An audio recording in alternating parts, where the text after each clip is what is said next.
Quand Dieu te créait, il n'a consulté personne.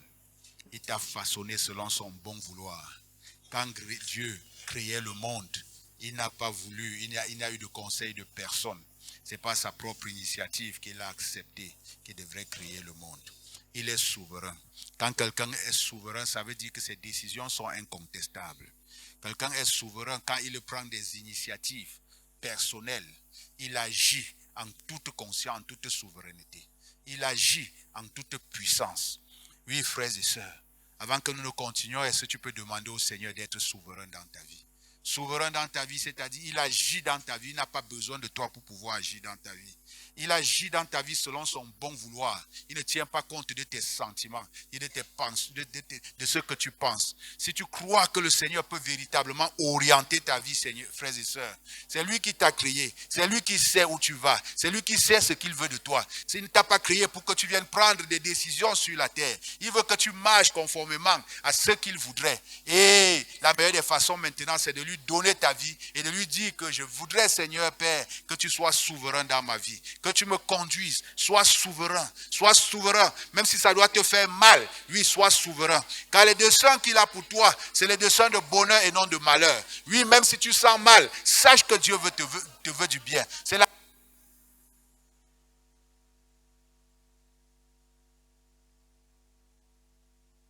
qui s'oppose peut-être à ce que Dieu veut faire dans ta vie. Oui, laisse Dieu en souveraineté. Laisse Dieu être souverain dans ta vie. Laisse Dieu te conduire.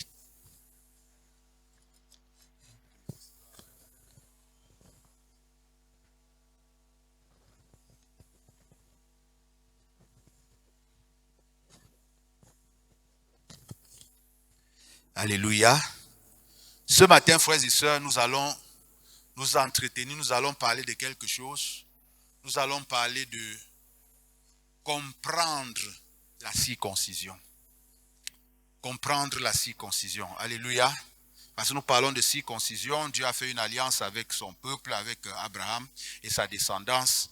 Et cette alliance, il y avait une alliance de circoncision. Dans cette alliance, il a précisé que le peuple devrait être effectivement circoncis. Et si nous voulons marcher avec Dieu, nous devons comprendre ce qu'on appelle la circoncision. Comprendre la circoncision. Nous allons ouvrir nos Bibles dans Genèse 17, et nous allons voir cela. Le verset 10 nous dit quoi?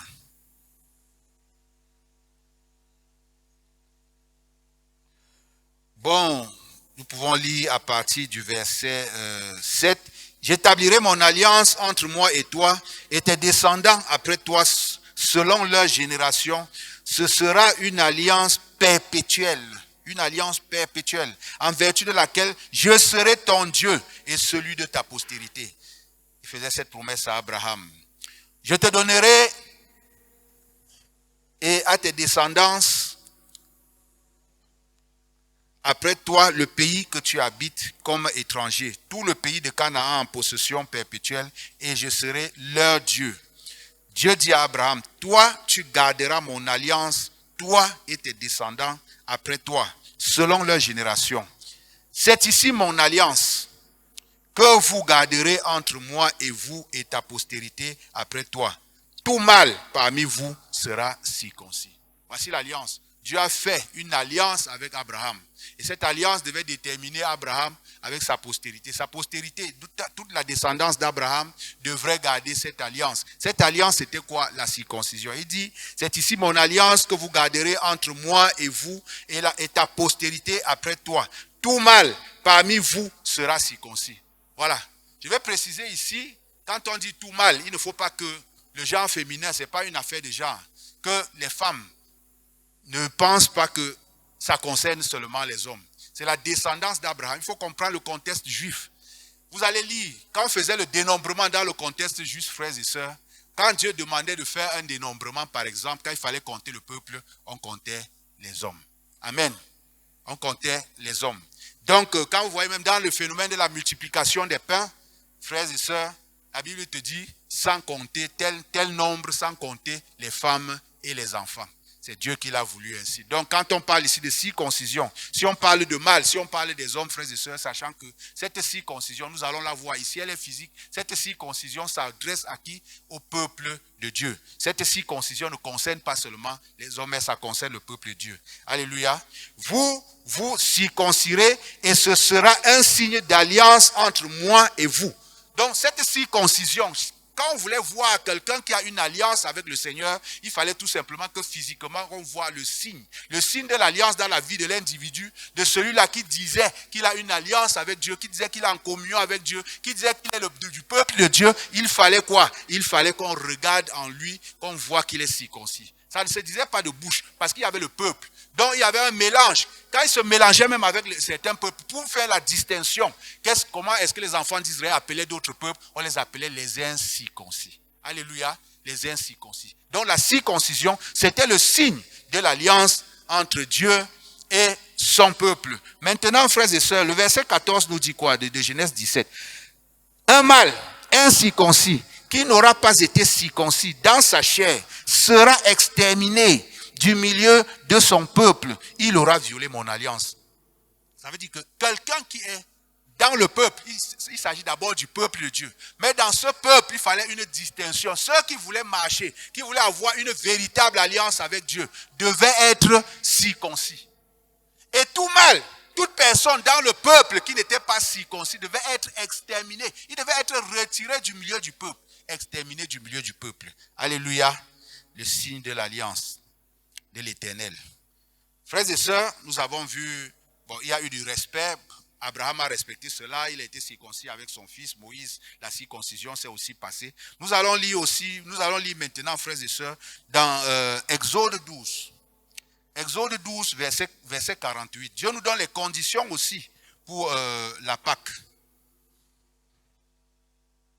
Exode 12, verset 48. La Bible dit quoi?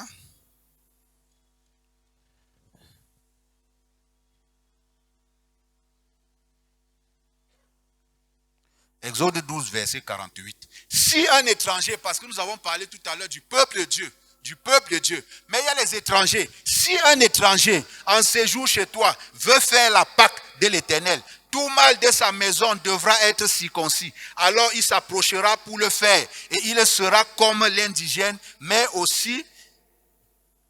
aucun incirconcis n'en mangera. Si un étranger, ça veut dire que s'il y a quelqu'un qui regarde le peuple de Dieu, il n'est pas du peuple de Dieu, mais il est dans le... il fait un brassage avec le peuple de Dieu. S'il veut manger la Pâque, s'il veut participer à cette fête de la Pâque, s'il veut participer à la Pâque, qu'est-ce qu'il doit faire? Dieu prescrit qu'il doit être circoncis. Qu'est-ce que la Pâque? Nous savons que la Pâque nous parle de la mort et de la résurrection de notre Seigneur Jésus.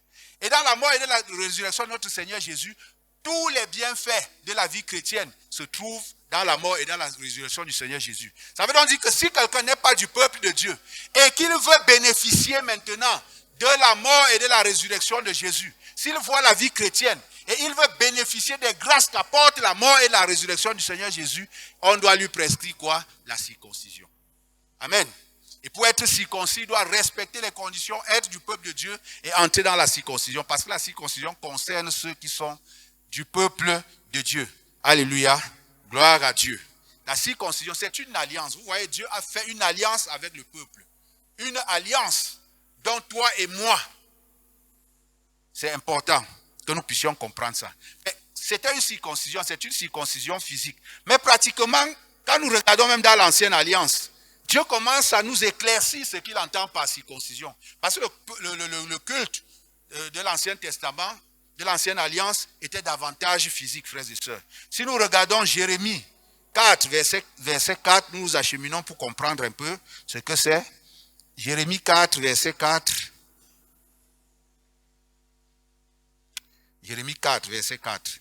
La Bible dit, circoncisez-vous pour l'Éternel, circoncisez vos cœurs, hommes de Juda et habitants de Jérusalem, de peur que ma colère n'éclate comme un feu et ne s'enflamme sans qu'on puisse l'éteindre à cause de la méchanceté de vos actions. Alléluia. Circonciser, ici maintenant la circoncision, elle s'approche.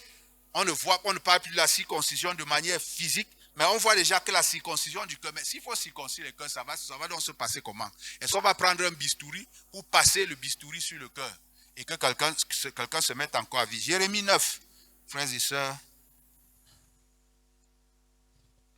Jérémie 9, verset 25.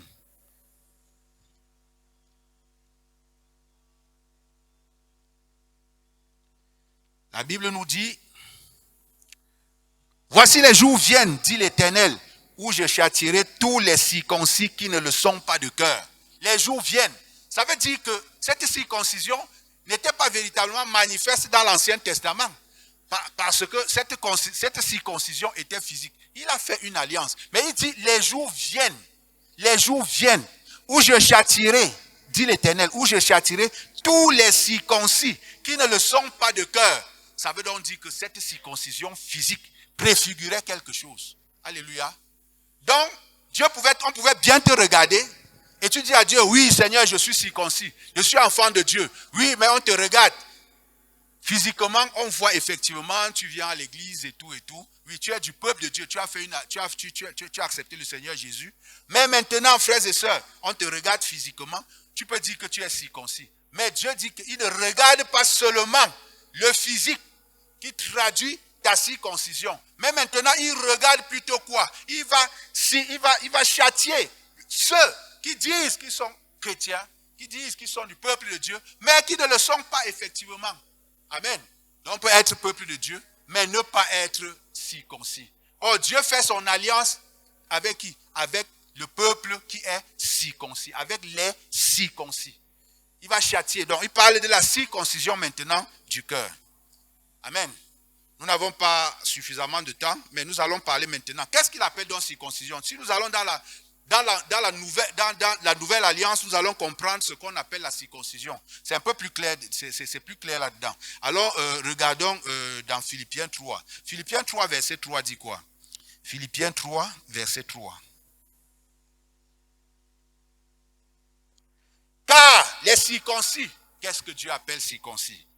Car les circoncis, c'est nous qui rendons à Dieu notre culte par l'Esprit de Dieu, qui nous glorifions en Jésus-Christ et qui ne mettons point notre confiance en la chair. Alléluia. Voici donc ce qu'il appelle les circoncis. Je vais vous lire cela dans une autre version pour que vous puissiez bien comprendre. Les circoncis. Philippiens 3. Qu'est-ce que la Bible appelle circoncis? La Bible nous dit ici, au verset 3, en réalité, c'est nous qui sommes circoncis, de la vraie circoncision. Alléluia. Vous voyez un peu comment c'est traduit. En réalité, ce n'est pas une mutilation physique qui fait de vous des circoncis. Mais parlant de la circoncision, je suis en train de vous dire qu'en réalité, c'est nous qui sommes circoncis, de la vraie circoncision, puisque nous rendons notre culte à Dieu par son esprit et que nous mettons toute notre fierté en Jésus-Christ, au lieu de placer notre confiance dans ce que l'homme produit par lui-même, ce qu'on a appelé dans la version Louis II, la chair. La vraie circoncision, c'est rendre donc un culte à Dieu par quoi? Par l'esprit. C'est ça qu'on appelle la circoncision. Et Dieu nous demande donc de faire cette alliance avec lui. Alléluia. Nous allons lire Colossiens. Colossiens 1. J'ai volontairement choisi la version parce qu'ici, il y a le mot chair qui apparaît. Colossiens 2, nous allons lire Colossiens 2, le verset 11 dit quoi?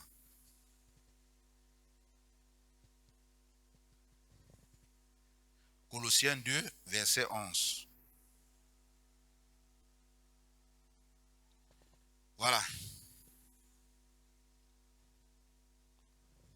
En effet, et c'est en lui que vous avez été circoncis, d'une circoncision que la main n'a pas faite. Donc la circoncision, ce n'est pas celle qui a été faite par la main, frères et sœurs. Et la définition de la circoncision dans le Nouveau Testament, c'est quoi? La circoncision que la main n'a pas faite, mais de la circoncision de Christ, qui consiste dans le dépouillement du corps de la chair. Est-ce que c'est bien expliqué maintenant? Nous comprenons. La circoncision consiste, la vraie circoncision consiste dans le dépouillement du corps de la chair. C'est ça. Dans toute alliance, pour savoir qu'on est du peuple de Dieu, si on veut faire une alliance, l'alliance qu'on fait avec le Seigneur, c'est de ne plus marcher dans la chair. C'est ça que le Seigneur nous demande ici. Dans Romains 8, c'est vrai, nous lisons beaucoup, c'est important. Romains 8, nous allons lire le verset 28 et le verset 29. Romains 8, versets 28 et 29.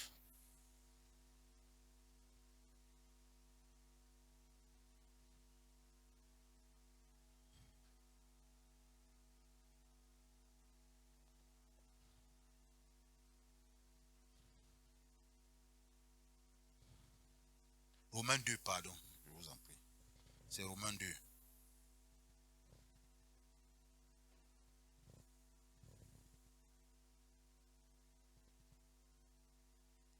Romains 2, versets 28 et 29.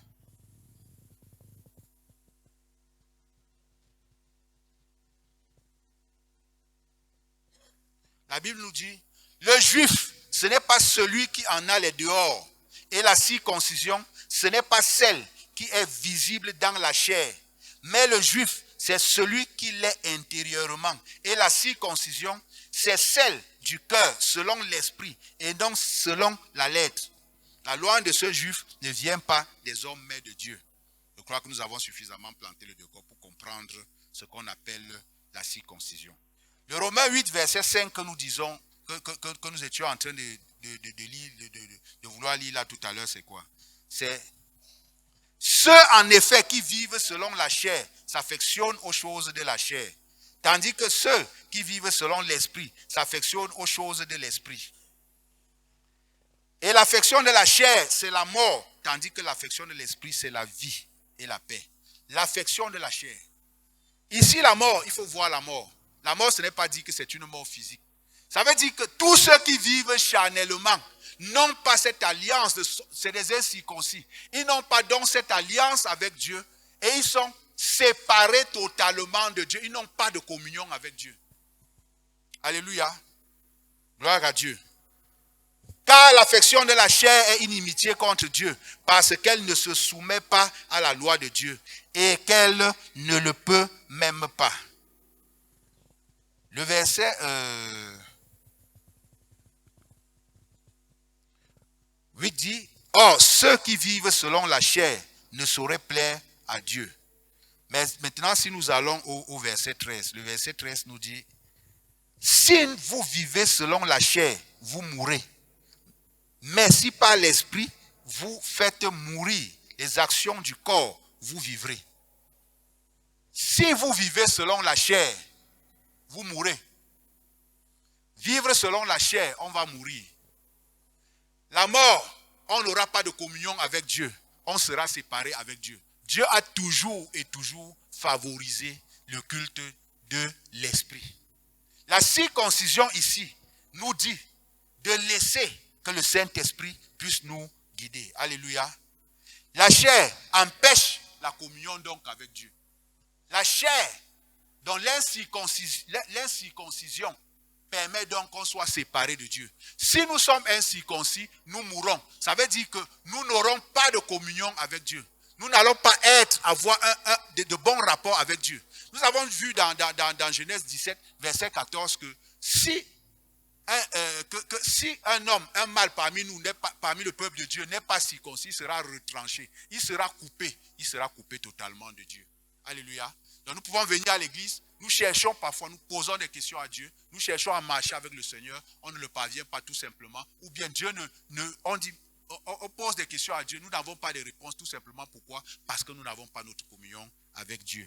Appel à la communion avec Dieu.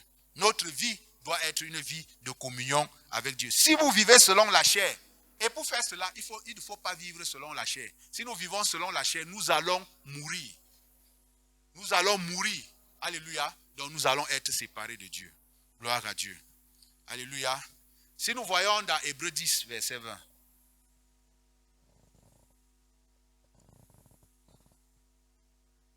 Hébreux 10, verset 20.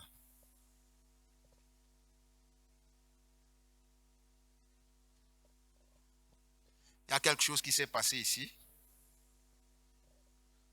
Bon, je lis. Ainsi donc, disons à partir du verset 19, ainsi donc, frères, puisque nous avons au moyen du sang de Jésus une libre entrée dans le sanctuaire, par la route nouvelle et vivante qu'il a inaugurée pour nous au travers du voile, c'est-à-dire de sa chair. Inaugurée au travers du voile. Le voile séparait, frères et sœurs, le lieu saint du lieu très saint. Et le lieu très saint, comprenez bien, symbolisait la présence de Dieu. Pour être en communion avec Dieu, pour rencontrer Dieu, il fallait aller dans le lieu très saint. Or, cet endroit était voilé. Il y avait un voile. Alléluia. Il y avait un voile. Quand Jésus est mort, le voile s'est déchiré. Donc, il y a eu l'accès maintenant. Nous pouvons accéder librement. Nous pouvons avoir facilement, nous pouvons avoir librement notre communion avec Dieu. Nous pouvons entrer dans la présence de Dieu. Mais il fallait d'abord que le voile soit déchiré. Quand nous parlons de voile ici, d'autres ont utilisé rideau et d'autres, parfois, frères et sœurs, d'autres disent que ceux ne parlent pas du lieu très saint, ils parlent plutôt de l'entrée du temple. Non. Mais quand nous lisons, nous faisons des recherches, nous constatons qu'ici, ce voile, parce qu'à certains endroits, la Bible parle dans Exode des rideaux. Et des rideaux à l'entrée du pavis, des rideaux à l'entrée du lieu très saint. Mais ici, il parle du voile. Et ceux même qui ont utilisé le terme rideau, frères et sœurs, en référence, parlent du lieu très saint. Donc Jésus a déchiré, le voile a été déchiré. Il a offert son corps. Il a offert son corps. La Bible parle ici. Dans ce voile-là était quoi? La chair. Alléluia. La chair empêche, la chair voile l'entrée, l'accès à Dieu. La chair voile l'entrée du lieu très saint. La chair voile la communion avec Dieu. La chair empêche. Il fallait donc que Jésus sauve pour déchirer tout cela. Gloire à Dieu. Donc, la chair n'est pas le corps physique. La chair n'est pas l'âme. La chair est une sorte de sentiment de volonté qui est toujours contraire à ce que l'esprit veut. Toute forme de sentiment qui est contraire à ce que l'esprit veut. Nous allons être maintenant, frères et sœurs, des hommes spirituels. Notre alliance avec Dieu, c'est l'alliance de la circoncision. Si tu veux être circoncis, la circoncision consiste en quoi? Au dépouillement de la chair. Gloire à Dieu. Alléluia. Dans Galates 5, verset 25, que nous dit la Bible? La Galate dit dans Galates 5, verset 25.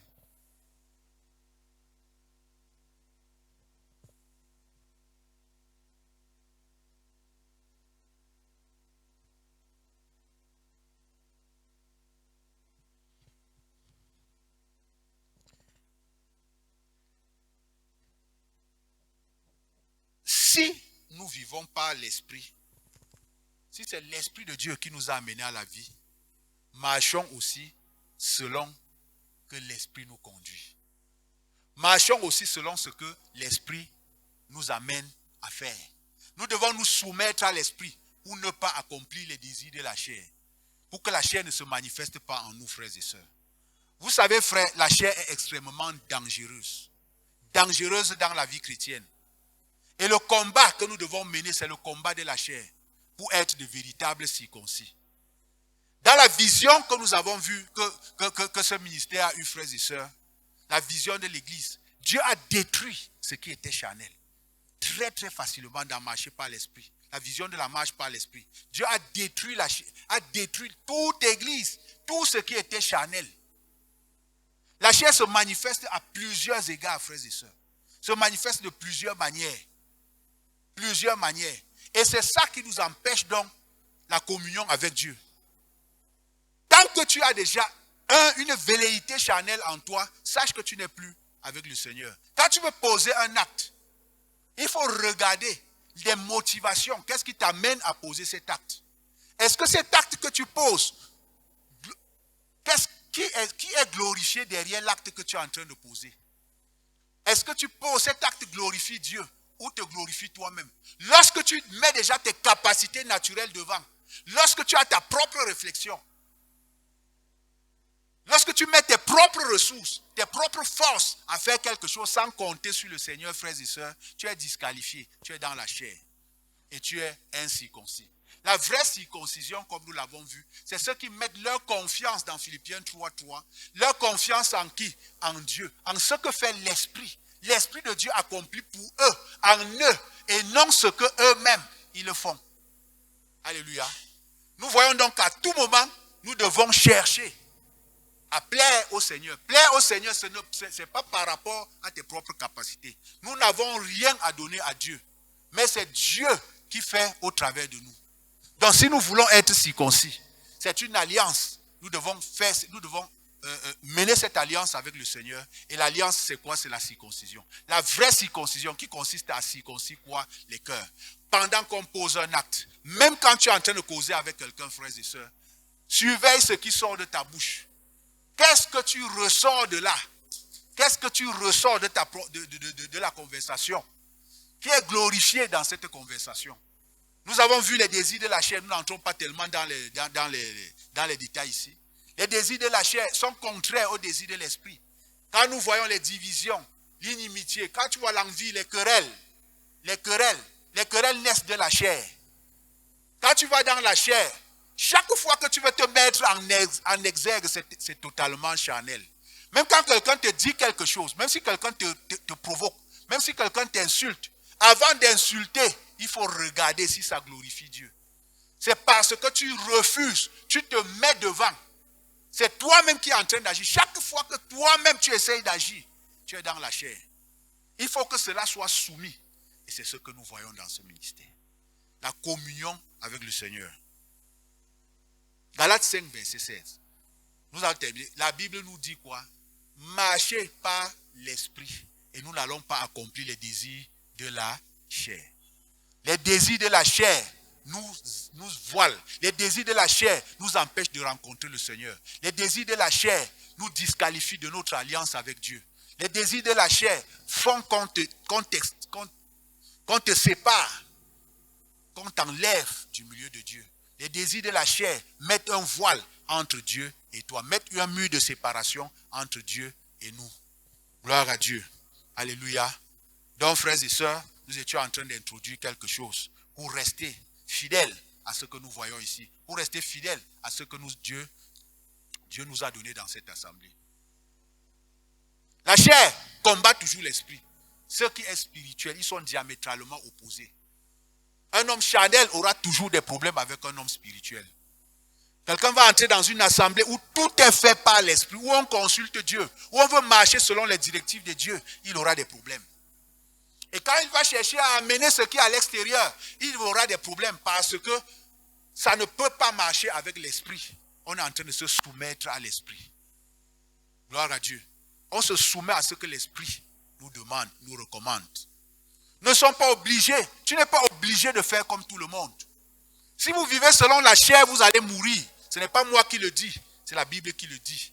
Si nous vivons selon la chair, si nous laissons la chair prendre le dessus, chaque fois qu'il y a un acte qui doit se passer dans nos vies, frères et sœurs, nous devons d'abord nous interroger, regarder, est-ce que c'est nécessaire que je puisse insulter cette personne? Les manifestations de la chair, est-ce que c'est nécessaire d'aller calomnier le frère? Quand tu pars calomnier le frère, tu parles du frère, qu'est-ce que ça t'apporte? Qui est glorifié dans ça? C'est parce que tu veux humilier le frère. C'est Dieu qui va t'humilier, c'est toi-même qui va pouvoir t'humilier.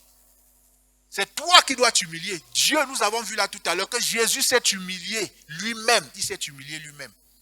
En allant humilier ton frère, en disant quelque chose qui blesse ton frère, en cherchant à créer la division, en cherchant à faire des partis pris, tu es véritablement charnel. Ne donne pas à ton corps tout ce que ton corps est en train de te demander. Demande si c'est nécessaire. Dans les désirs charnels, frères et sœurs, que nous voyons dans Galates 5, 24. Quand nous regardons cela, frères et sœurs, nous voyons, il y a un autre désir charnel qui est très subtil, qu'on dit les excès de table. Avant, comment moi je percevais les excès de table? Les excès de table, je pensais que c'est quand tu manges beaucoup. Ce n'est pas ça. Ce n'est pas ça les excès de table. C'est quand tu manges et que ce n'est pas nécessaire. C'est ça les excès de table. Parce que tu n'as pas besoin de manger, mais ta chair te dit mange. Tu ouvres le frigo, tu viens de manger. Il faut que tu trouves les biscuits, il faut que tu grignotes. Ça, c'est la chair. C'est les manifestations de la chair. La Bible a tout prévu, frères et sœurs. Mange quand c'est nécessaire. Les excès de table, je pensais que c'est quand tu as trop mangé, tu t'es rassasié. C'est pas ça. Frère, tu passes en route, on dit voilà, il y a les cacahuètes qui passent. Ta chair te dit mange ça, tu achètes, tu manges. Toujours en train de grignoter, toujours en train de grignoter. C'est un problème. C'est la chair. Soumettre la chair. On soumet la chair, c'est pas l'esprit. La Bible dit que si par l'esprit, vous faites mourir les désirs de la chair. Ça veut dire que pendant ce temps, tu t'interroges pour savoir, qui veut se glorifier au travers des arachides là que je veux manger là maintenant? Qui veut se glorifier? Est-ce que c'est nécessaire? Tu viens de manger. Il y en a même quand ils mangent, frère, ils disent qu'il faut que je mette une bière là-dessus. S'il ne met pas la bière, il n'est pas tranquille. Ou bien il met même un jus. Laissons la bière. Même le jus. Je ne peux pas manger comme ça, je viens de manger, il faut mettre une bière. Il faut ajouter ceci. Qu'est-ce qui est nécessaire pour ton corps? Il ne faut pas. Tout ce que ton âme, nous allons voir ça, te recommande de faire, il faut que ce soit soumis. Que ce soit soumis à l'Esprit de Dieu. Sinon tu es un incirconcis. Frère, nous avons vu cela à suffisance. C'est une alliance qui marche, que Dieu a faite avec son peuple. Marcher par l'Esprit. Alléluia. Même à l'église, tu peux venir à l'église et il y a des manifestations charnelles. Tu peux même prêcher de manière charnelle. Tu viens prêcher tout simplement pour montrer aux gens que tu as la connaissance et la chair. Tu vas aller prendre des choses, venir copier, alors que ce n'est pas le Saint-Esprit qui t'a amené à dire ces choses-là. Si ce n'est pas le Saint-Esprit qui t'a amené à dire ces choses, tu es dans la chair et tu produis la mort. Même chanter, frère. Ce n'est pas pour rien que nous avons des orientations. Quelqu'un va aller danser. Quand il danse, il dit que moi je ne pars plus dans les boîtes de nuit. Mais c'est l'église qui devient non ta boîte de nuit. Si je ne danse pas ici, je vais aller danser où? La motivation est charnelle. La motivation est charnelle. Danse parce que c'est le Saint-Esprit qui te pousse à danser. Et non parce que tu as raté ta vie dans les boîtes de nuit. Maintenant, tu viens faire le rattrapage. Oui. C'est pourquoi il faut éviter tout ce qui touche aux émotions et aux sentiments. Frère, je suis un bon exemple. Je ne dis pas que je le fais déjà, mais Dieu m'a révélé. Il y a des choses que j'ai longtemps combattues que je suis en train de comprendre là maintenant. Quelqu'un va se mettre à danser là, frère. Il va aller dans la salle, il prend une sœur. Et il danse. Pourquoi il ne part pas vers un frère? C'est la chair.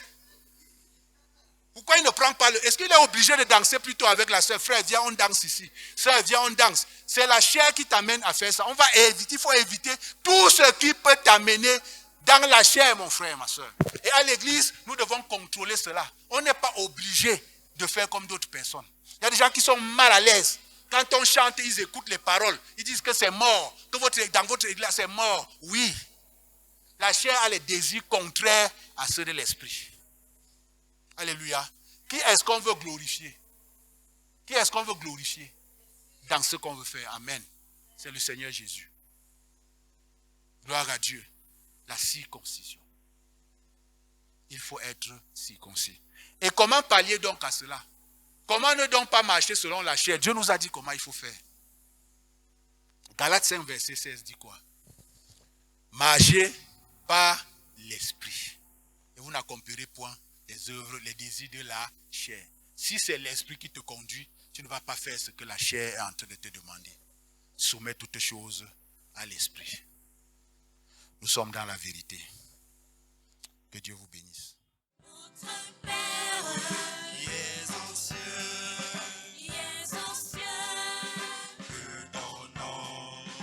que ton nom soit sanctifié, que ton règne vienne, que ta volonté soit faite sur la terre comme au ciel.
Nous les pardonnons à tous ceux qui nous ont offensés. Ne nous soumets pas à la tentation, mais délivre-nous du mal. Ne nous soumets pas à la tentation, mais délivre-nous du mal. Car c'est à toi qu'appartiennent pour les siècles des siècles le règne, la puissance et la gloire. Le règne, la puissance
grâce, nous pouvons acclamer pour le Seigneur, le roi des rois, le Seigneur des seigneurs.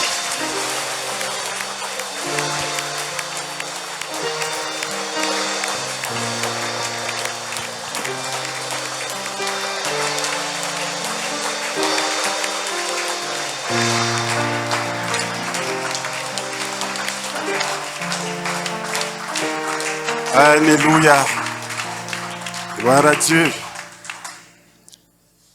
Seigneur, nous te bénissons, nous te rendons gloire. Tu es vrai. Tu es Dieu. Merci Seigneur pour cette occasion d'être en ta présence. Seigneur, nous voulons que tu sois honoré, que tu sois davantage élevé. Tel que tu as commencé. Continue Seigneur de te manifester, d'édifier nos cœurs. De sorte que nous puissions, Seigneur, être effectivement à ta ressemblance. Seigneur, nous voulons que ton règne vienne sur la terre, que ta volonté soit faite sur cette terre, comme elle est faite au ciel. Seigneur, nous prions que tu continues de parler à ton peuple. Sanctifie ton peuple, par ta parole, par ton Esprit Saint. Merci, parce que Seigneur, c'est ton onction qui coule sur l'instrument que je suis.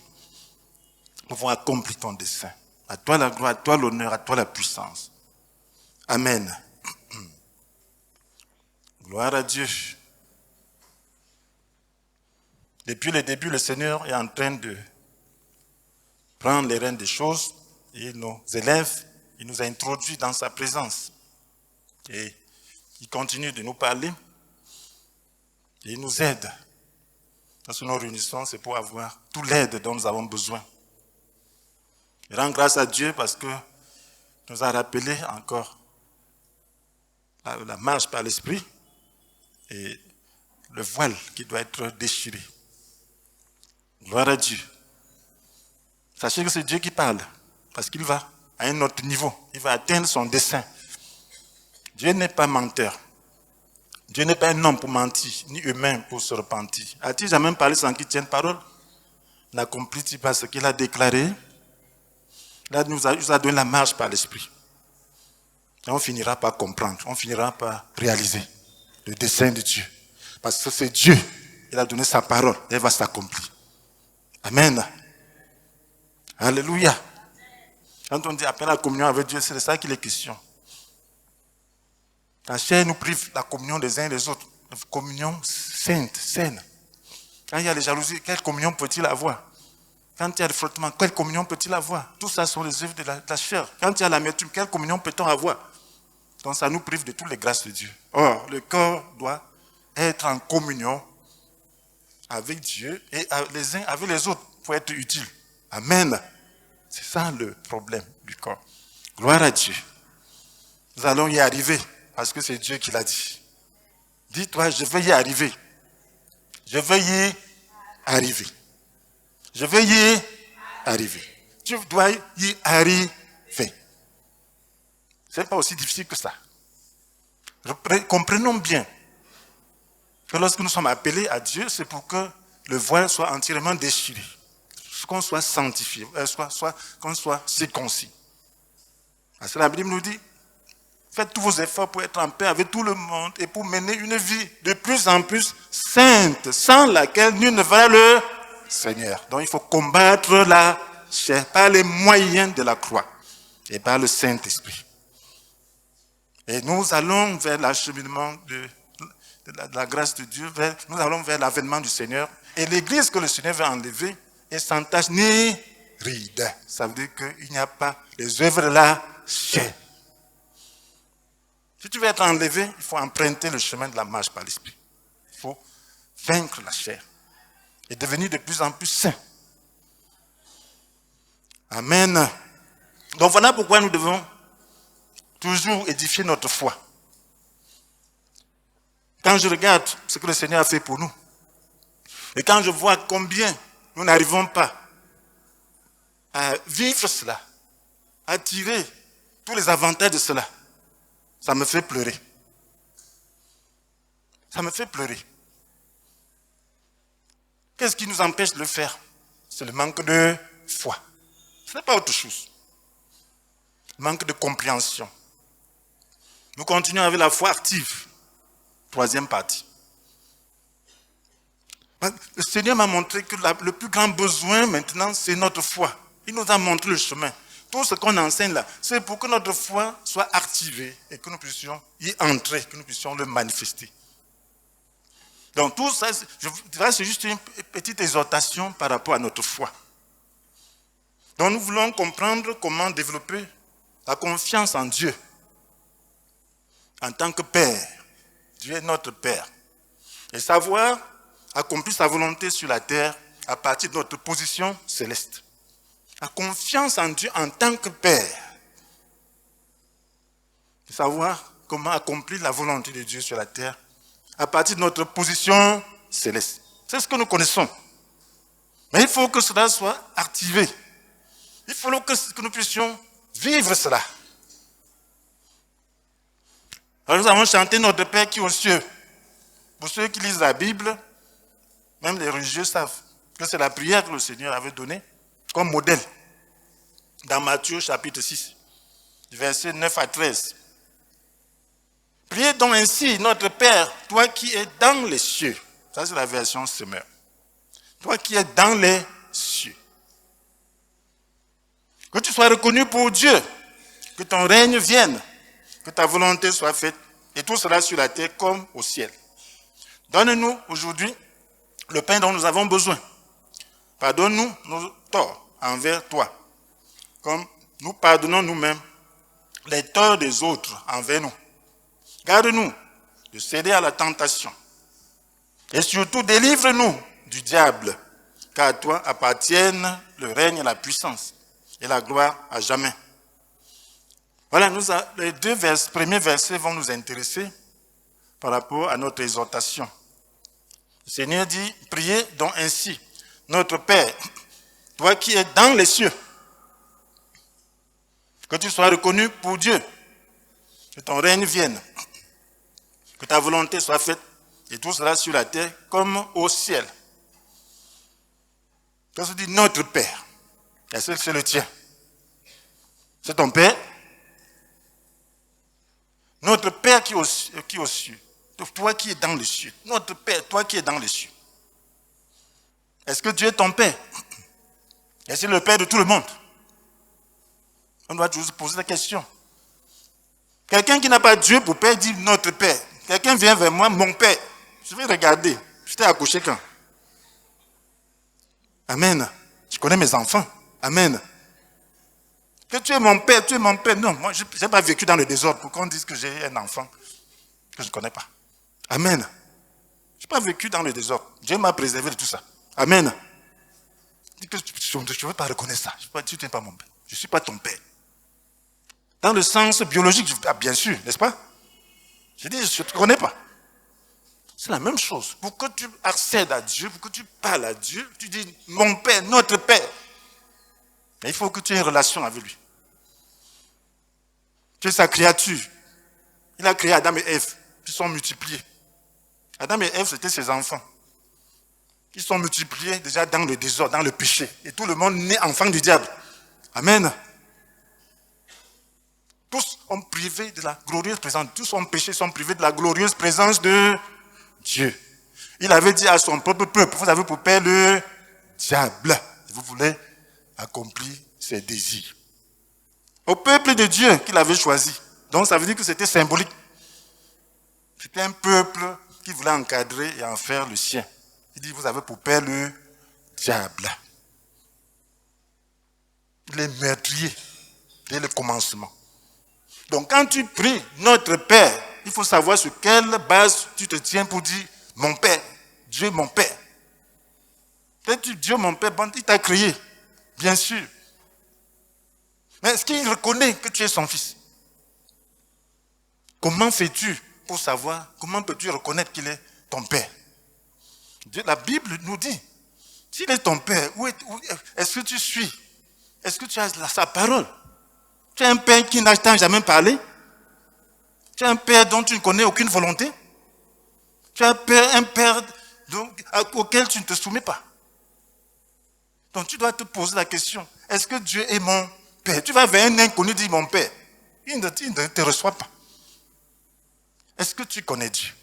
Est-ce que tu sais comment Dieu reconnaît ses enfants? Est-ce que tu sais comment il faut être enfant de Dieu? La Bible nous dit dans Romains chapitre 8, verset 15, n'est-ce pas?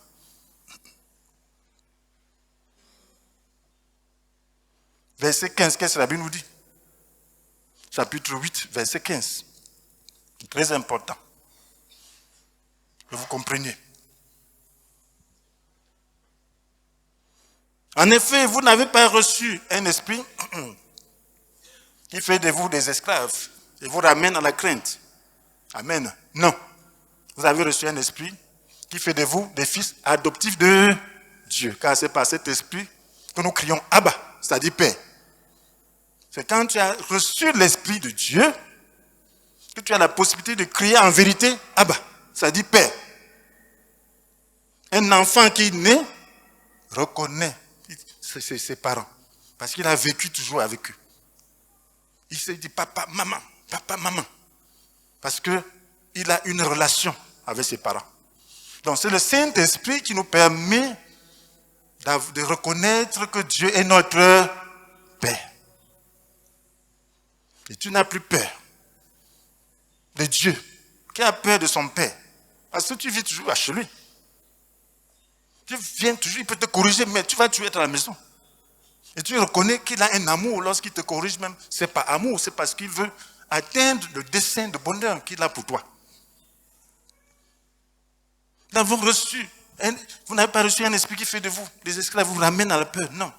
Vous avez reçu l'esprit qui fait de vous des fils adoptifs de Dieu. Car c'est par cet esprit que nous crions Abba, ça dit Père.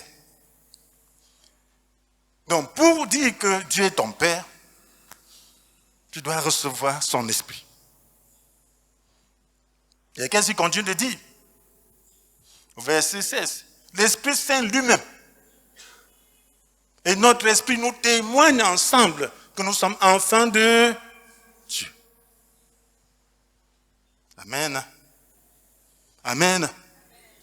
Est-ce que l'Esprit Saint témoigne en toi, avec ton esprit, que tu es enfant de Dieu? Est-ce que tu es sûr que tu es enfant de Dieu? Est-ce que tu as ce témoignage en toi? Tu dois avoir ce témoignage. C'est l'Esprit Saint lui-même et notre esprit. Ce n'est pas nos émotions, ce n'est pas nos sentiments, ce n'est pas notre corps, mais notre esprit. Est-ce que tu sais ce qu'on appelle esprit? Est-ce que tu as reçu Christ dans ton esprit? Ou tu l'as reçu dans tes émotions? Est-ce que tu as été circoncis de cœur? Est-ce que tu as dit à Christ, me voici, maintenant je vais te suivre. Je ne veux plus suivre ma volonté, je ne veux plus suivre mes émotions, je ne veux plus suivre mes propres pensées, mais c'est toi, c'est là la circoncision. Là tu auras le témoignage. On appelle à la communion. La communion est personnelle. Tu peux venir dans un culte. Les anges sont là, le Seigneur est là, le Saint-Esprit rempli, mais tu es malheureux parce que tu n'as aucune communion avec Dieu. C'est cette communion personnelle qui fait ton bonheur, parce que c'est cette intimité personnelle. Chacun a sa part de communion. Quand je suis là, j'ai ma part de communion. J'ai mes choses que Dieu me dit. J'ai ma part de vision de Dieu. Voilà pourquoi chacun prend la posture selon ce qu'il voit, ce qu'il se ressent. Mais si tu es là, tu regardes les toits, tu regardes par-ci, par-là, tu regardes, tu es où? Tu es où? C'est la chair. Manque de foi. Quand on vient dans la maison de Dieu, c'est pour recevoir davantage de grâce. Quand je viens dans le culte, je dis Seigneur, ça c'est ton rassemblement. C'est toi qui seras là. Tu as dit que 2 ou 3 sont là. Tu es le présent. Je veux tirer davantage de toi. Je veux te connaître davantage. Là, je ne viens pas en retard. Ces jours-ci, je n'arrive pas à venir à l'heure. Pour moi, l'heure, ça veut dire moins 15, moins 20. Quand je viens à moins 12, je suis en retard, moi. Je sens que je suis en retard. Et pour faire comme ça, je me bats beaucoup. Il y a des jours où je me bats.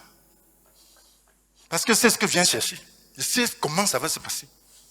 Je fais tout et tout. Parce que c'est qui je sers. Et chacun sait ce qu'il sert. Chacun sait quelle est la relation qu'il a avec Dieu.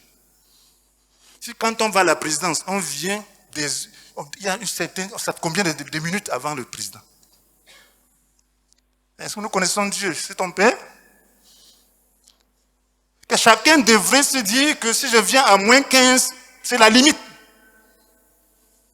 Tu te donnes moins 15 pour arriver. C'est que Dieu qu'on sert. C'est que Dieu. On honore les hommes. Dieu, on ne l'honore pas. Et tu veux que Dieu fasse quoi dans ta vie? Dieu honore ceux qui l'honorent.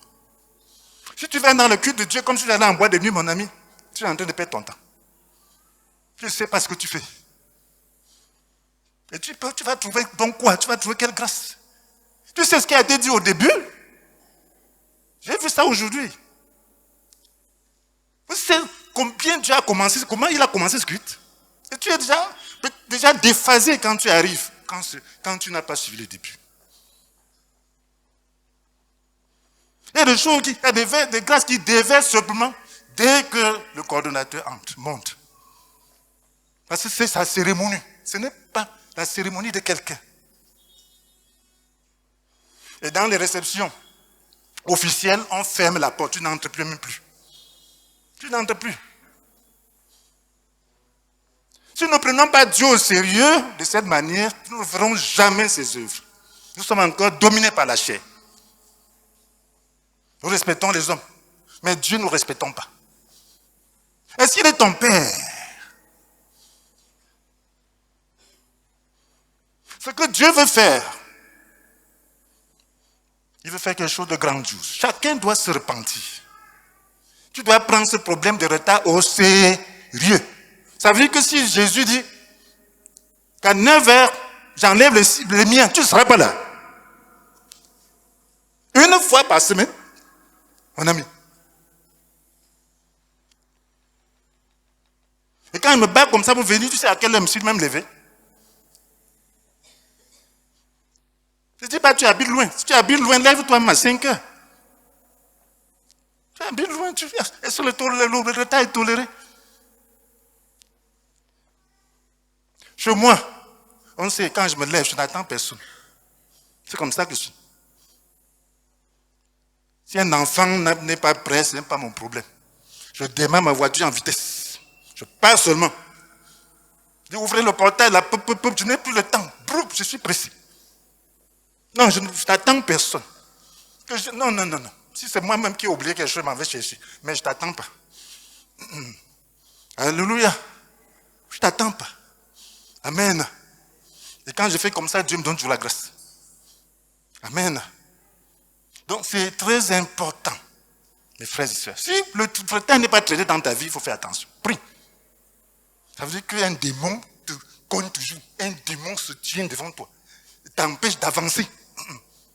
C'est comme ça ta vie. Ça va t'empêcher d'avancer. Vous voulez que le Seigneur parle comment? Qu'on comprenne.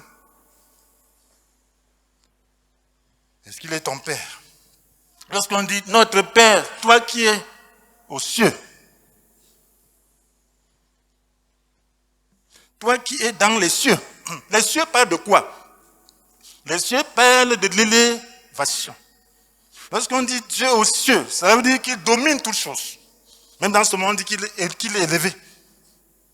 Lorsque les gens travaillent à la présidence, même si c'est le balayeur, c'est vous qui travaillez à la présidence. Non? Amen. On sait qu'ils sont au centre de la décision. Ils sont élevés. Parce que les autres ne savent pas ce qui se passe là-bas, si ce n'est pas eux qui sont là. Donc, Dieu est élevé. Il est au-dessus de toute autorité. Il est au-dessus de toutes choses. Donc, est-ce que tu vois Dieu comme le Tout-Puissant? Est-ce que tu le vois ainsi? Amen. Que tu sois reconnu pour Dieu. Que tu sois reconnu pour Dieu. Est-ce que tu reconnais Dieu en tant que tel? Dieu, c'est qui? Dieu, c'est le Tout-Puissant. Dieu, c'est le créateur de toutes choses. Dieu a le pouvoir absolu. Dieu est hors du temps. Il vit éternellement. Tu ne connais pas comment il a commencé, tu ne sais pas où il va arriver. C'est ça Dieu. Il est omnipotent. Il a le pouvoir absolu et illimité. Dans tout l'espace, dans tout l'univers. Que tu sois reconnu pour Dieu. Est-ce que nous reconnaissons Dieu pour Dieu? Est-ce que nous savons que c'est Dieu qui est notre Père? Est-ce que nous savons qui est ce Dieu? Est-ce que nous savons qu'il est Dieu? Ton Père, c'est Dieu. Le Père, c'est qui? Le Père, c'est celui qui doit prendre soin de toi. Le Père, c'est celui qui doit assurer ta survie. Le Père, c'est celui qui doit s'occuper de toi, qui doit te défendre, qui doit te sécuriser, qui doit te donner tout. Et le Père, c'est quelqu'un dont on hérite. C'est la raison pour laquelle la Bible nous dit dans Romains chapitre 8, verset 17, que si nous sommes enfants, puisque nous sommes enfants, nous sommes aussi héritiers de Dieu. Donc, co-héritiers du Christ. Dieu est ton Père. Est-ce que tu le reconnais comme Dieu? Est-ce que tu le reconnais comme celui qui détient tous les pouvoirs et tous les biens partout dans l'univers? Est-ce que tu le reconnais comme tel? Que tu sois reconnu pour Dieu. Si tu le reconnais, tu n'iras plus vers personne pour demander quelque chose. Amen. Amen. Si je vois mon enfant aller vers le voisin, demander le cahier, je vais le fouetter. Sévèrement. Il va vers le voisin chercher à manger, le fouette. Pourquoi? Parce qu'il n'en a pas besoin. Amen. Amen. Si c'est moi qui l'envoie vers le voisin, c'est bien. Amen. Je ne le fouetterai pas. Mais s'il va de lui-même, je le fouette. Je le punis. Parce qu'il me déshonore, non. Il va dire au voisin qu'il ne pourra pas à ses besoins. Et on me voit sortir là avec des grosses voitures.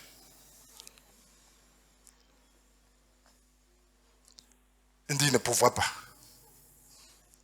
Donc c'est ça, nos frères, c'est ce que nous faisons avec Dieu. Est-ce qu'il est ton Père? Tu le souilles. Est-ce que tu prends, est-ce que c'est dans ta tête? Est-ce que c'est dans ta tête? Notre comportement souille Dieu. Notre comportement n'honore pas Dieu. Est-ce que nous reconnaissons qu'il est Dieu? Et je vais fermer la porte. Tu ne pourras pas que je meure. Il a pourvu. Amen. Oui, il n'y a pas de problème.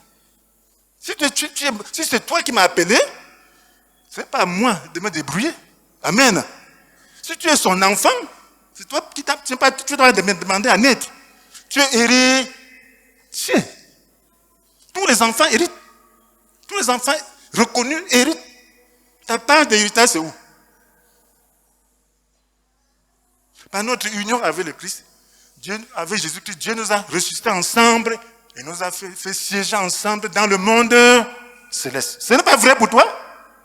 Éphésiens 2, verset 6. Est-ce que c'est vrai pour toi? C'est vrai seulement pour certaines personnes? Ça doit être vrai pour toi. Ça doit être vrai pour moi.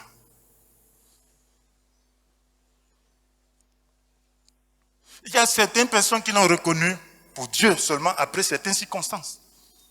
C'est ça la nature humaine, la chair. Le peuple d'Israël l'a reconnu pour Dieu. Quand il a frappé l'Égypte de 10 plaies, il a frappé les premiers-nés égyptiens. Ils sont partis, il les a enrichis. Il demandait aux voisins des objets d'or, d'argent. Je vais disposer leur cœur. Ils ont demandé des esclaves, ils ont eu beaucoup d'argent. Il dit, ah, c'est Dieu, c'est Dieu, c'est Dieu. Ah, mais avant ça, ce n'était pas Dieu. Maintenant, on les pourchasse. Il y a la mer Rouge. L'armée des Égyptiens est là. Ils sont à cheval, ils sont sur des chars. Ils ont peur, ils paniquent, ils commencent à maudire leur sortie. Mais quand Moïse étend le bâton, la mer s'ouvre, qu'est-ce qu'ils font? Ils entrent. Ils ont toujours peur. Les Égyptiens entrent. Ils ont toujours peur. Mais une fois qu'ils ont traversé et que la mer est revenue pour tuer tous les Égyptiens, ils ont vu leurs cadavres au bord de la mer. Ils ont reconnu que c'est Dieu. Amen. Est-ce que tu reconnais que c'est Dieu? Est-ce que tu reconnais Dieu comme Dieu? Nous pouvons lire ça. Dans Exode 14, versets 30 à 31. La Bible dit, en ce jour-là, l'Éternel délivra Israël des Égyptiens. Il vit les cadavres des Égyptiens étendus sur le bord de la mer. Israël vit la grande puissance que l'Éternel avait déployée contre les Égyptiens. Le peuple révéra l'Éternel. Il eut confiance en lui et en Moïse, son serviteur. Quels sont les actes qui t'ont permis d'avoir confiance en Dieu et en sa parole? Moïse représente la parole de Dieu. Parce que la parole de Dieu était donnée par Moïse. Il était une préfiguration de Jésus. Donc, quels sont les actes que Dieu a posés dans ta vie et que tu reconnais que Dieu est Dieu? Dieu est Dieu, ça veut dire quoi? Le Tout-Puissant. Que ce soit même ton salut, que ce soit la vie dans la grâce, dans l'esprit. Ce n'est pas la foi. Une fois que tu entends une telle parole, si ça touche ton esprit, tu te décides, tu fais alliance avec le Seigneur pour marcher dans l'esprit. La grâce te sera donnée. La grâce te sera donnée. L'alliance se fait dans l'esprit. La décision se fait dans l'intimité avec Dieu.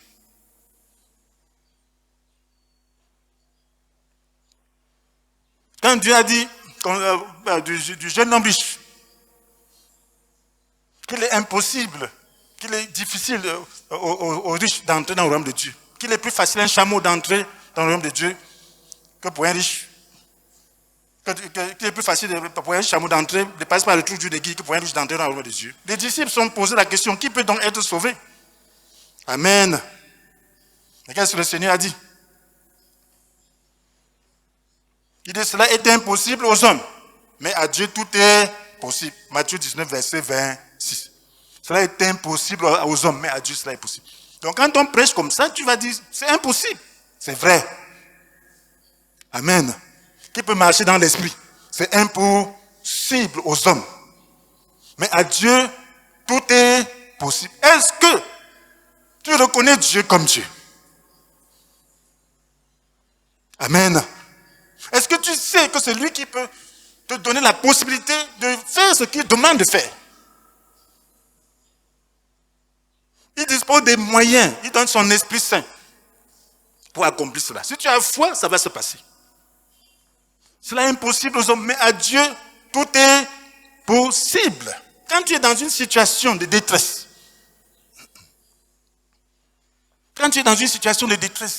quelle est ton action?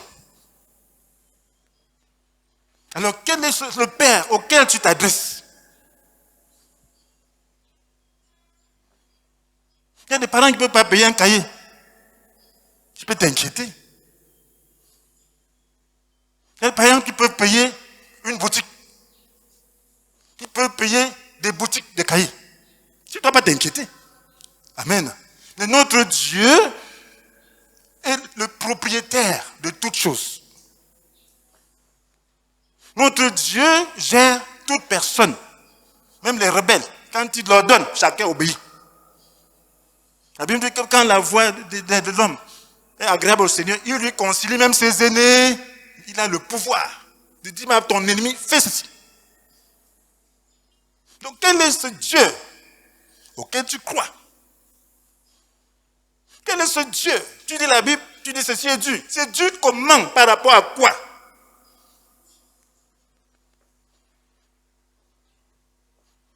Quand tu sors d'une réunion, tu dis, tu vas comment? Tu es trop loin, tu vas aller comment? Mais il y a trop loin par rapport à quoi?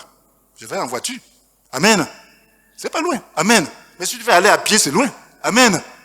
C'est ça, la même chose. Donc ce n'est pas difficile pour Dieu. Si c'est Dieu, ce n'est pas difficile. Nous croyons en qui? En Dieu? En Dieu qui a créé toutes choses.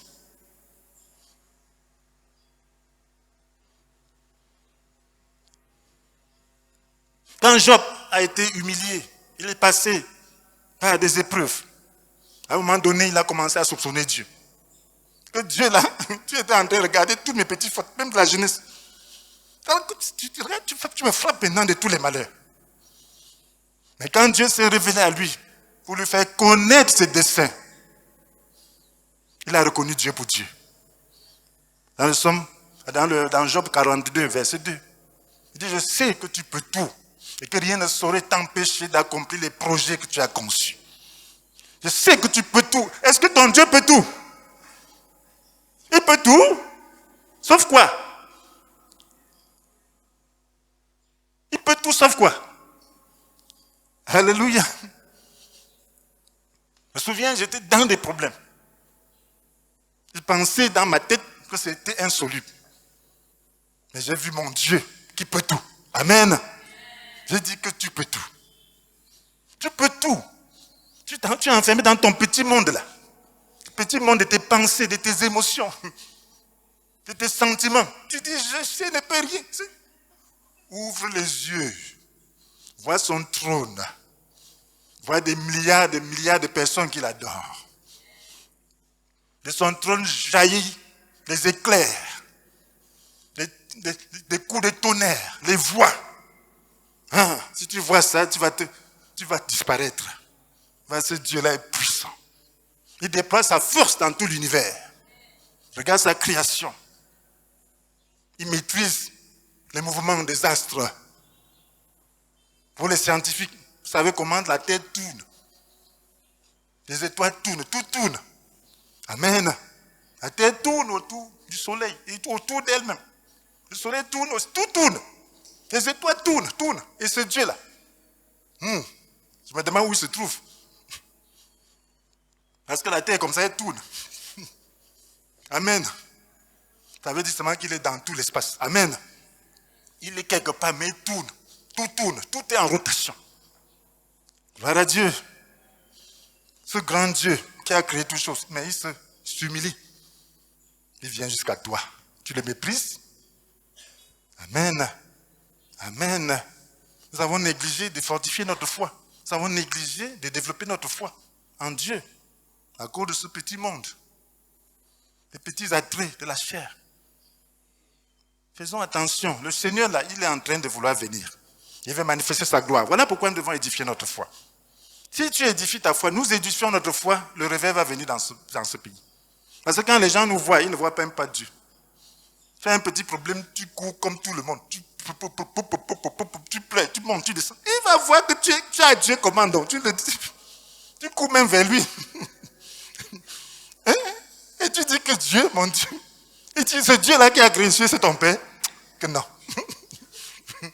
Que moi-même qui suis un païen, que tu dis païen là, moi il ne peut pas traiter mon enfant comme ça. Amen. Donc ça veut dire que tu dois avoir une attitude, une confiance. Nous déshonorons Dieu. Nous n'allons pas pour rendre ministère. Nous ne disons pas les paroles de Dieu, mais les paroles de la chair. Puis c'est Dieu qui te dit, ça va, il ne va pas voir ça de cette manière. Amen. Mais si c'est toi-même qui t'agites, ça ne va pas donner. Mes frères et sœurs, lorsque le peuple d'Israël, dans leur apostasie, ils a adoré les Baal et les Akira, la Shera. Élie, Dieu l'a utilisé pour dire maintenant le Dieu qui va répondre par le feu, qui soit vraiment l'Éternel. Les dieux de Baal n'ont pas répondu. Mais l'Éternel a répondu par le feu, alors qu'on avait versé à 3 reprises beaucoup d'eau sur le sacrifice. Et qu'est-ce que ce peuple a dit? Amen. Quand le peuple vit cela, tous tombèrent le visage contre terre et s'écrient en s'écriant, c'est l'Éternel qui est Dieu. C'est l'Éternel qui est Dieu. Est-ce que tu as déjà eu l'occasion, tu es tombé le visage contre terre pour dire c'est l'Éternel qui est Dieu? Amen. Dis-toi c'est l'Éternel qui est Dieu. Quelle est ta situation? Cherche Dieu. Dis Seigneur, je vais te reconnaître pour Dieu dans ma situation. Je vais te reconnaître pour Dieu. Et tomber face contre terre devant toi. et t'adorer toute ma vie. Et donc, tu vas le faire. Il faut être fidèle. Amen. Il faut être fidèle. On ne se moque pas de Dieu. Ne te moque pas de Dieu. Quand tu es en situation de crise totale, dis un vœu à Dieu. Amen. Et suis cela. Dis, Seigneur, si tu me délivres, je vais te servir. Avec plus de zèle. Fais-le. Amen. Fais-le. Elle avait dit, si tu me donnes un enfant, je vais le consacrer à toi. Le rasoir ne passera pas sur sa tête. Et elle l'a fait. Quand elle a fait, Dieu lui a donné d'autres enfants. Il va donner ce qui est à toi. Pour que tu fasses ce que tu veux de ça. Soyez pas... Ça, c'est quelle sorte d'époque comme ça? C'est quelqu'un qui a dérangé nos cœurs. Qu'est-ce qui nous dérange? Mais ça doit partir. Ça doit partir. Dieu doit être encore Dieu. On doit reconnaître encore Dieu comme Dieu. C'est le même Dieu d'Abraham, d'Isaac, de Jacob. C'est le même Dieu de Daniel, de Shadrach, de Meshach, d'Abednego. C'est le même Dieu des apôtres. Il a porté la guérison. Ce n'est pas ces blessures, vous avez été guéris. Pour lui, ce n'est pas. C'est pour vous, ce n'est pas pour lui. Lui, il est dans la guérison. La guérison coule sur lui. Il marche, on aligne les malades. Pour que l'ombre, quand il passe, l'ombre touche. Quand les gens sont malades, il n'a pas de temps. Il va au temple pour prier. Il porte la vie. L'esprit qui guérit. Et si l'esprit de celui qui a reçu Jésus d'entre les morts habite en vous, celui qui a reçu le Christ d'entre les morts rendra aussi la vie à votre corps mortel par son esprit qui habite en vous. Il croyait ça de tout son cœur. L'esprit l'animait. Son ombre guérissait. L'esprit rayonnait. Les gens en profitaient. Ils vont manger de l'arbre de la vie. Jésus, c'est l'arbre de la vie. Les feuilles, ça doit être pour les païens, pour les nations. Amen. Que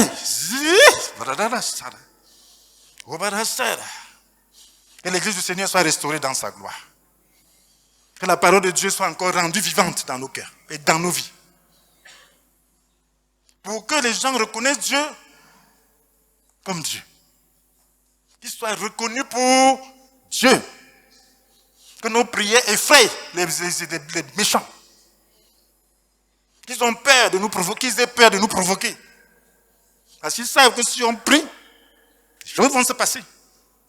Que les politiciens nous respectent. Parce que quand nous prions pour eux, ça marche. Amen. Amen. Que nos prières soient efficaces. C'est ça le Dieu qu'on doit servir. C'est ça le Dieu qui se manifeste. Amen.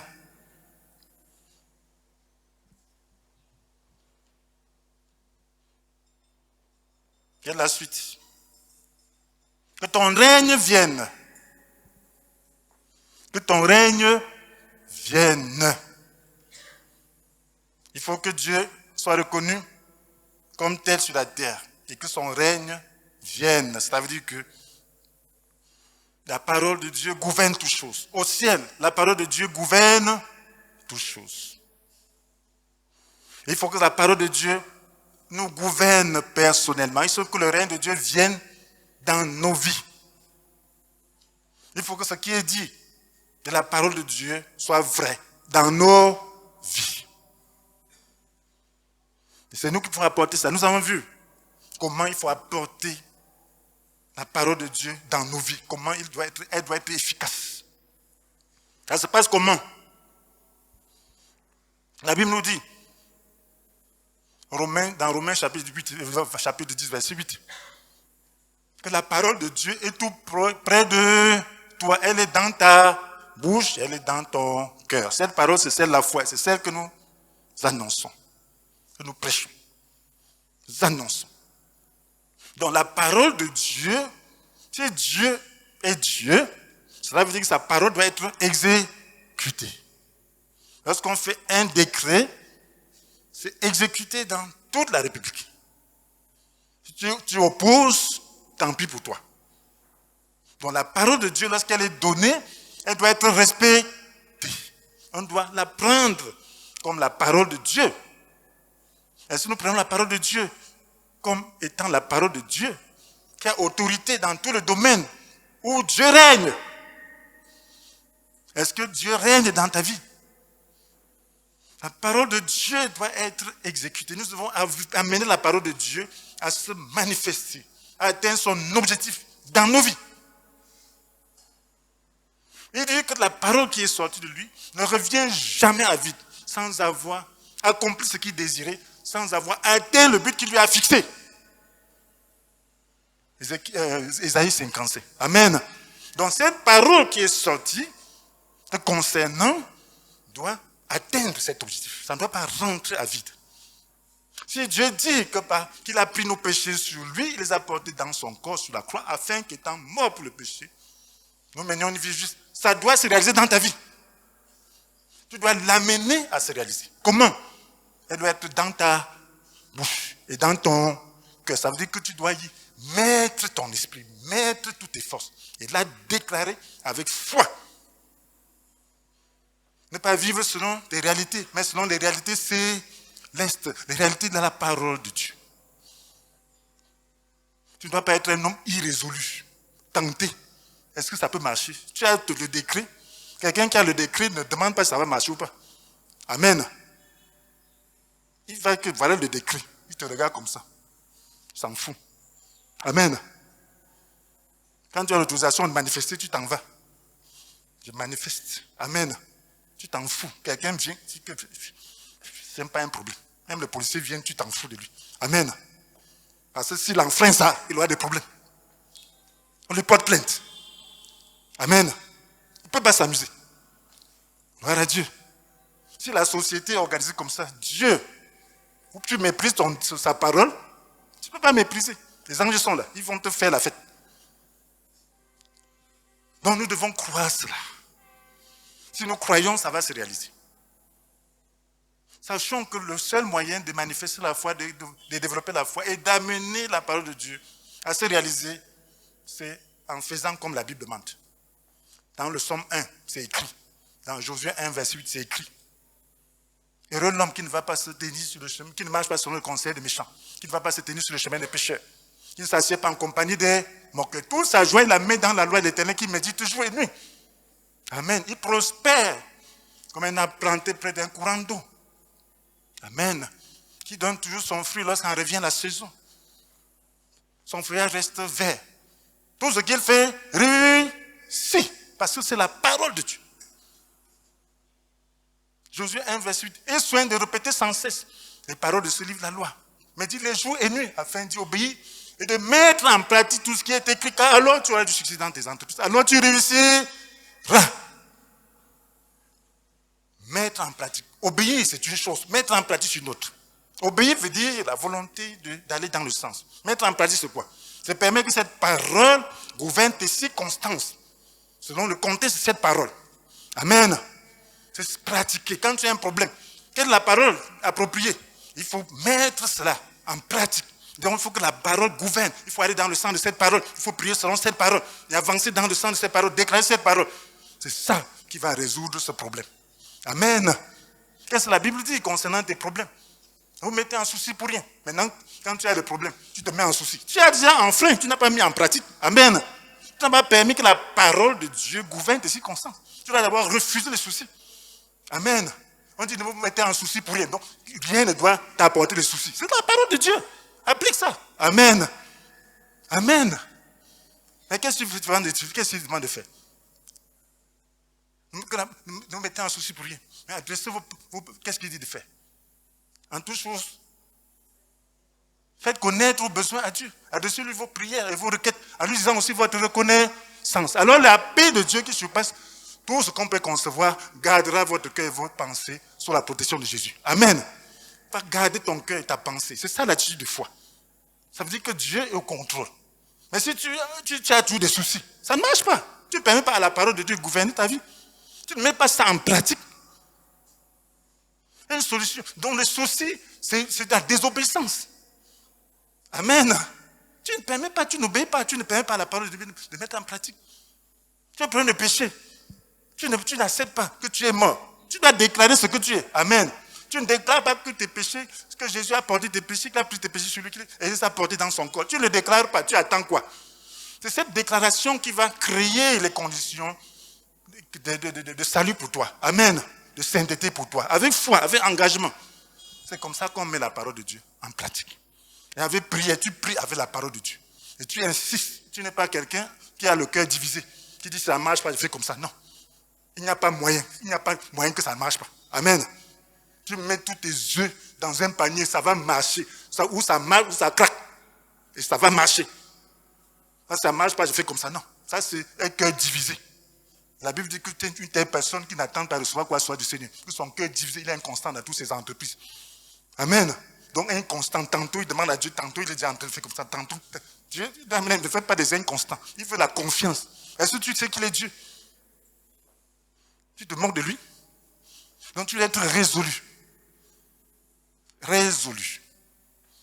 Alléluia. Donc c'est ça mon frère, ma soeur. Que ta volonté soit faite, tout cela sur la terre comme au ciel. Comment la volonté de Dieu est faite au ciel? Si Dieu vous ouvre un pan de pour voir ce qui se passe. Dans Apocalypse chapitre 4, verset 8 à 11, frères et sœurs, vous voyez, nous terminons par ce passage. La Bible nous dit, chacun de ces 4 êtres vivants avait 6 ailes, couvertes, Dieu par-dessus et par-dessous. Jour et nuit, il ne cesse de dire, Saint, Saint, Saint, le Seigneur, le Dieu Tout-Puissant, celui qui était, qui est et qui vient. Chaque fois que les êtres vivants présentent leur adoration, leur hommage et leur reconnaissance à celui qui siège sur le trône, à celui qui vit éternellement, les 24 vieillards se prosternent devant celui qui siège sur le trône et adorent celui qui vit éternellement. Ils déposent leur couronne devant le trône en disant, tu es digne, Seigneur notre Dieu, qu'on te donne gloire, honneur et puissance. Car tu as créé tout ce qui existe, l'univers entier doit son existence, sa création à ta volonté. Amen. Tu es digne, Seigneur Dieu Tout-Puissant, qu'on te donne gloire, honneur et puissance. Car tu as créé tout ce qui existe.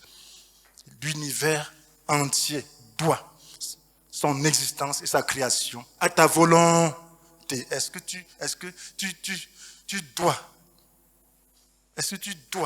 ton existence et ta création à la volonté de Dieu? Amen. Si Dieu dit maintenant que ton souffle s'arrête, personne dans le monde ne pourra intervenir. S'il dit que tu vives, personne ne pourra t'empêcher de vivre. C'est Dieu qui a droit de vie et de mort. S'il dit que tu seras malheureux, personne ne peut te rendre heureux. Mais s'il dit que tu seras heureux, personne ne pourra te rendre malheureux. Est-ce qu'il est ton Père? Est-ce qu'il est ton Père? Quel est le souhait d'un père pour ses enfants? Qu'il soit même mieux qu'eux, n'est-ce pas? Amen, que lui, amen. Et Dieu nous a élevés. Il nous a fait siéger ensemble avec le Christ. Amen. Au-dessus de toute autorité, de toute puissance, de toute domination, de toute souveraineté, au-dessus de tout nom qui puisse être cité non seulement dans le monde présent, mais encore dans le monde à venir. Ce Christ qui domine tout chose, Dieu l'a donné pour chef à l'église, qui est son corps. Lui en qui habite la plénitude du Dieu qui remplit tout en tous. Donc tu es assis en celui qui représente toute la force de Dieu.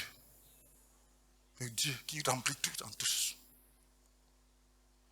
Paul dit que bien des êtres terrestres, célestes et terrestres sont considérés comme des divinités.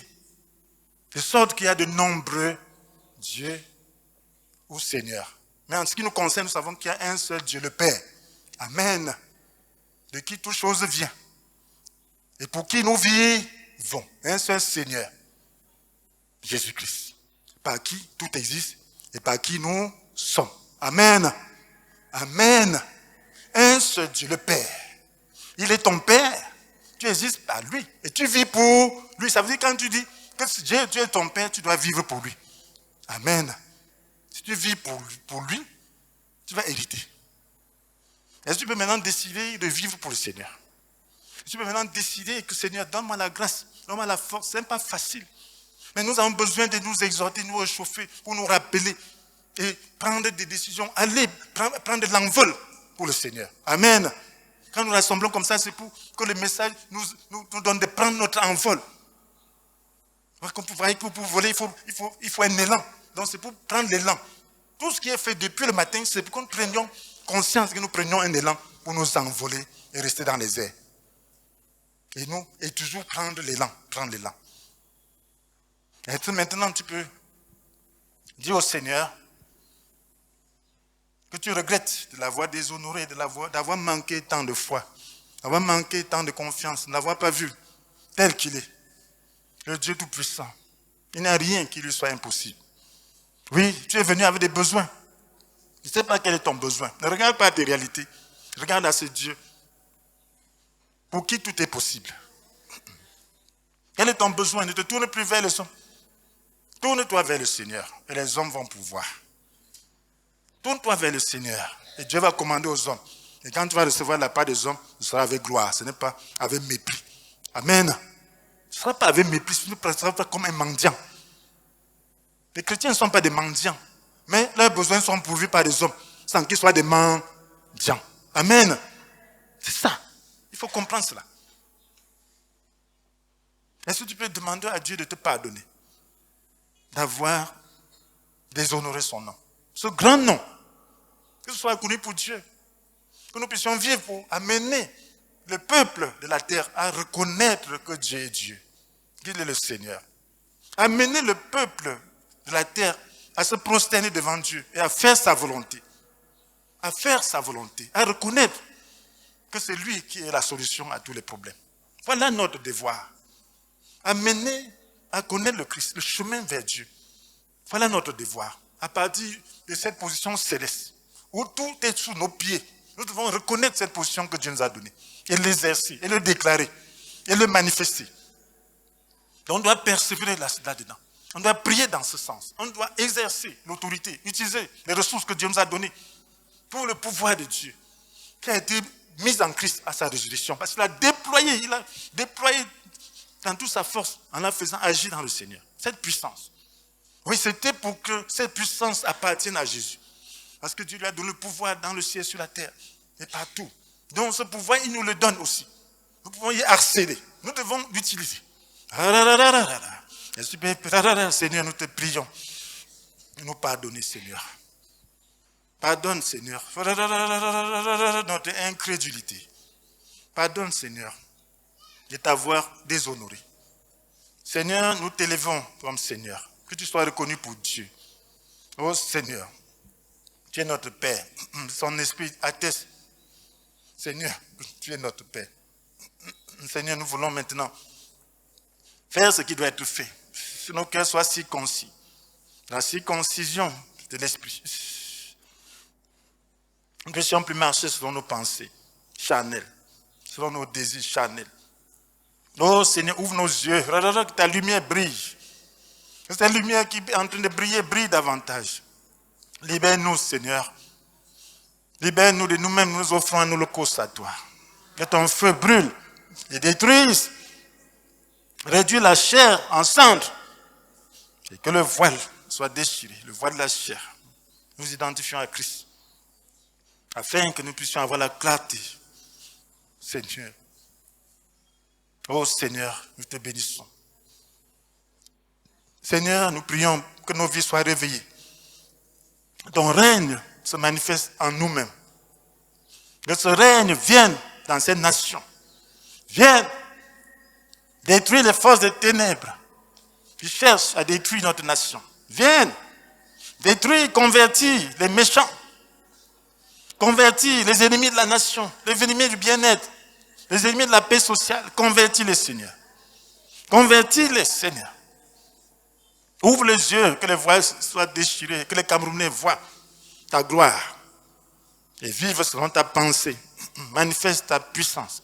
Seigneur, pour aider les autres à marcher selon ta volonté. Seigneur, nous sommes humiliés devant toi. Seigneur, nous t'avons déshonoré. Seigneur, pardonne-nous. Que le sang de Jésus puisse nous couvrir, nous laver, laver notre conscience, afin que nous soyons efficaces, afin que nous puissions faire pleinement ta volonté. Seigneur, fais connaître à tes enfants, fais-nous connaître, Seigneur, que tu es Dieu, pour que nous reconnaissions que tu es Dieu. Fais-nous connaître, Seigneur, que tu es Dieu, dans les détresses que les uns et les autres connaissent. Fais connaître que tu es Dieu, et amène-les à te faire un vœu, amène-les à s'engager, amène-les à marcher de manière consciente, qu'ils sont en train de te servir.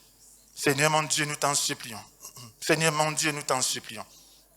Agis, Seigneur, encore. Tu n'as pas changé. Accomplis tes vœux, accomplis ta volonté, tes promesses. Seigneur, ce n'est pas tes blessures, nous avons été guéris. Qu'il en soit ainsi, Seigneur. Tes enfants ne soient plus le dépotoir de la maladie. Que la vie qui coule en toi puisse balayer les maladies. Le Saint-Esprit détruise les maladies dans nos vies. Seigneur, tu as apporté nos péchés. Nous ne soyons plus redevables à la chair. Vous soumettre encore à ses désirs. Seigneur, oh Seigneur, donne-nous de connaître cette mort. Parce que celui qui est mort ne répond plus du péché. Il est déclaré juste, il ne répond plus du péché. Seigneur, nous ne voulons plus répondre du péché. Nous voulons vivre dans la liberté, très loin du péché. Dans la liberté, nous ne voulons plus avoir conscience du péché. Parce que ça ne fait plus partie de notre vie. Seigneur, donne-nous d'accomplir ta parole. Donne-nous d'accomplir ta parole, d'être obéissant et de pratiquer ta parole. Dans toutes les situations, dans toutes les circonstances. Merci Seigneur. Et toi qui n'as même pas encore reçu Jésus pour que Dieu soit ton Père, est-ce que tu veux le recevoir? Tu leur dis, Seigneur, Jésus.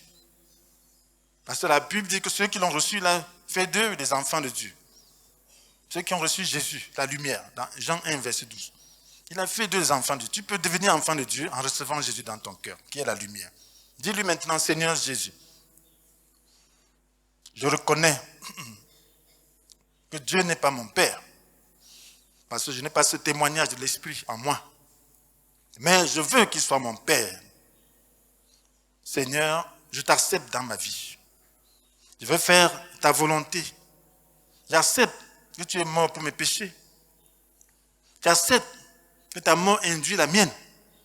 J'accepte ma mort pour le péché par la foi.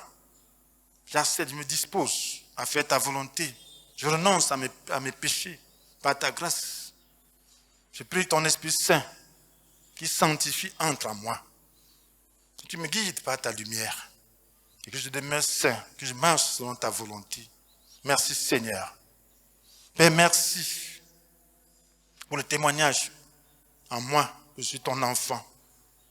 Merci parce que tu es un Père capable. Tu m'aimes. Tu es l'amour parfait.